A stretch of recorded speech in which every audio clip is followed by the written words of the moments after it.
Hello दोस्तों, आपका स्वागत है आपके अपने YouTube channel read speed knowledge में। और आज के इस वीडियो में हम देखेंगे संस्था का अर्थ और संस्था की परिभाषा। तो चलिए वीडियो शुरू करते हैं। इससे पहले चैनल पर नए हैं तो चैनल को सब्सक्राइब करिए, बेल आइकन प्रेस करिए ताकि आने वाली वीडियो की हर एक नोटिफिकेशन सबसे पहले आप तक पहुँचे। तो चलिए वीडियो शुरू करते हैं और सबसे पहले देख लेते हैं संस्था का अर्थ। तो सामाजिक जीवन के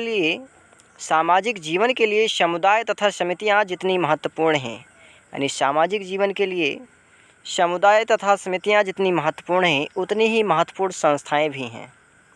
यानी सामाजिक जीवन के लिए समुदाय और समितियाँ जितनी महत्वपूर्ण हैं उतनी ही महत्वपूर्ण संस्थाएं भी हैं। समितियाँ कभी भी मनमाने ढंग से कार्य नहीं कर सकती, क्योंकि समितियाँ जो होती हैं कभी भी मनमाने ढंग से कार्य नहीं कर सकती हैं।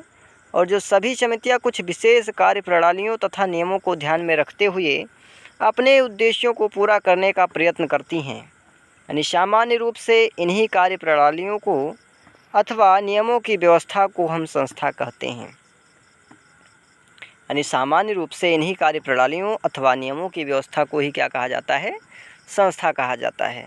इस प्रकार हम कह सकते हैं कि संस्था सामाजिक नियमों तथा कार्य प्रणालियों की उस व्यवस्था का नाम है। यानी संस्था सामाजिक नियमों तथा कार्य प्रणालियों की उस व्यवस्था का नाम है जो सामाजिक मूल्यों के अनुसार व्यक्ति को अपने उद्देश्य पूरा करने की अनुमति देती है। यानी जो सामाजिक मूल्यों के अनुसार, सामाजिक रीतियों के अनुसार, रिवाजों के अनुसार व्यक्ति को अपने उद्देश्य पूरा करने की अनुमति देती है, वही क्या कहलाती है? संस्था कहलाती है।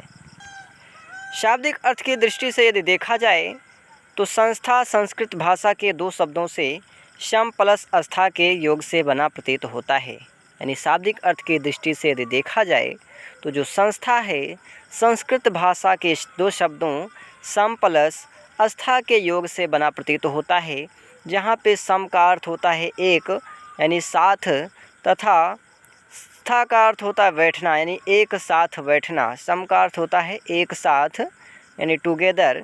अस्था का अर्थ होता है बैठना। इस प्रकार संस्था का शाब्दिक अर्थ एक साथ बैठना हुआ, अर्थात व्यक्तियों के एक साथ बैठकर कार्य करने से संस्था का बोध होता है। यानी व्यक्तियों के एक साथ बैठकर कार्य करने से संस्था शब्द की बोध होती है। यानी संस्था शब्द का क्या होता है? बोध होता है। परंतु समाजशास्त्रीय दृष्टि से संस्था का अर्थ इससे विस्तृत है, किंतु समाजशास्त्रीय दृष्टि से संस्था का जो अर्थ है इससे विस्तृत है। समाजशास्त्रीय अर्थ में संस्था मानव आवश्यकताओं की पूर्ति का वह शक्तिशाली नियमानुकूल एवं अमूर्त संगठन है। यानी संस्था मानव समाज, यानी मानव की आवश्यकताओं की वह शक्तिशाली नियमानुकूल, यानी मानव की जो आवश्यकताएं हैं उसकी पूर्ति का, यानी मनुष्य की आवश्यकताओं की पूर्ति का वह शक्तिशाली नियमानुकूल एवं अमूर्त संगठन है जिसे समाज या सरकार की स्वीकृति प्राप्त होती है। यानी इसको क्या होती है? समाज और सरकार की स्वीकृति प्राप्त होती है तथा जिसका क्रमशः विकास हो। उदाहरण के लिए धर्म, विवाह के नियम, उत्तराधिकार के नियम, संविधान, परीक्षा प्रणाली आदि संस्था के प्रमुख उदाहरण हैं। अब आगे इसकी हम परिभाषा देख लेते हैं। संस्था की पहली परिभाषा है रास के अनुसार कि सामाजिक संस्था सामान्य इच्छा से स्थापित अभिमत प्राप्त संगठित मानव संबंधों के समूह होते हैं। यानी सामाजिक संस्था सामान्य इच्छा से स्थापित अभिमत, यानी जिसको मत प्राप्त हो, संगठित मानव संबंधों के समूह होते हैं। वहीं दूसरी परिभाषा मैकाइवर एवं पेज के अनुसार है कि संस्थाएं सामूहिक क्रिया की विशेषता बोधक कार्य प्रणाली के स्थापित स्वरूप अथवा अवस्था को कहते हैं। संस्थाएं सामूहिक क्रिया की विशेषता बोधक कार्य प्रणाली के स्थापित स्वरूप अथवा अवस्था को कहते हैं। वहीं तीसरी परिभाषा हैमिल्टन के अनुसार है कि संस्था सामाजिक रीति रिवाजों का एक गुच्छा है।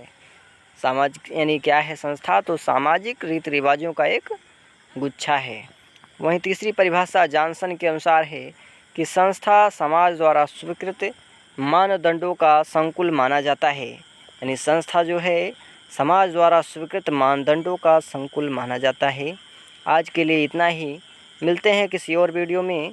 तब तक के लिए वीडियो पसंद आए तो चैनल को सब्सक्राइब करें, लाइक करें और कमेंट करें।